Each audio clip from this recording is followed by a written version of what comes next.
ત્યારે હવે આકાશ ઇન્સ્ટિટ્યૂટના કર્મીનું આ સ્ફોટક નિવેદન સામે આવી રહ્યું છે ને તેનું આ ઇન્ટરવ્યૂ જોવા મળી રહ્યું છે. તો હવે અમદાવાદમાં જો આકાશ ઇન્સ્ટિટ્યૂટ આવેલું છે તેમાં તેના કર્મીનું સ્ફોટક ઇન્ટરવ્યૂ મંતવ્ય ન્યૂઝ દ્વારા કરવામાં આવ્યું છે. ત્યારે મંતવ્ય ન્યૂઝ સમક્ષ પહેલીવાર આકાશના કર્મીઓ આવ્યા છે. આકાશની થલતેજ બ્રાન્ચ પર મંતવ્ય ન્યૂઝની ટીમ પહોંચી હતી ને તે સમયે આ ઇન્ટરવ્યૂ કરવામાં આવ્યો છે, જેમાં સરકારની સંપૂર્ણ ગાઈડલાઈનનું પાલન થતું હોવાનો દાવો કરવામાં આવી રહ્યો છે. જિલ્લા શિક્ષણ અધિકારીની ગાઈડલાઈન અનુસાર અહીંયા એડમિશન થાય છે તેવું કર્મચારીનું કહેવું છે.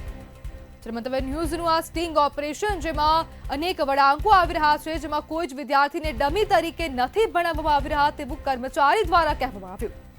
નિકોલની બ્રાન્ચમાં કરેલ સ્ટિંગમાં ડમી વિદ્યાર્થીઓ કેદ થયા હતા.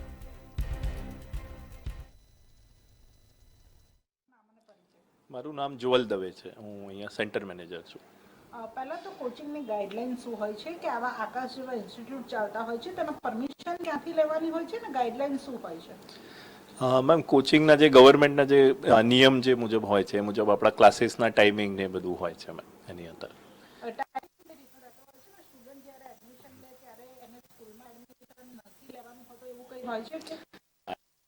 તરફથી આપણે એવું કોઈ માર્ગદર્શન નથી આપતા. મોસ્ટલી જે સ્કૂલોમાં જે છે બાળક 99% સ્કૂલોમાં જે જઈ રહ્યા છે એવા છોકરાઓ છે કે અમુક કોઈ એવા સ્ટુડન્ટ્સ હોય કે જેમને ફિઝિકલી કોઈ વીકનેસ હોય એવા કોઈ કેસમાં સ્પેશિયલ કેસમાં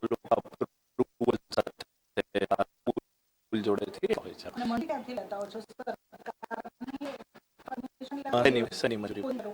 કોચિંગ શરૂ કરવા માટે મેમ આ તો આકાશ તો રજિસ્ટર્ડ કંપની છે, એટલે જે ગવર્મેન્ટ કંપની ગાઈડલાઈન ચાલે છે અને આકાશ તો જે છે છેલ્લા 37 વર્ષોથી છે.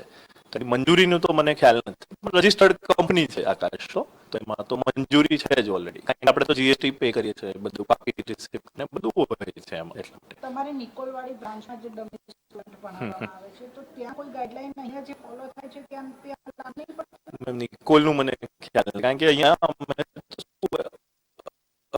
એમ્પ્લોઈઝ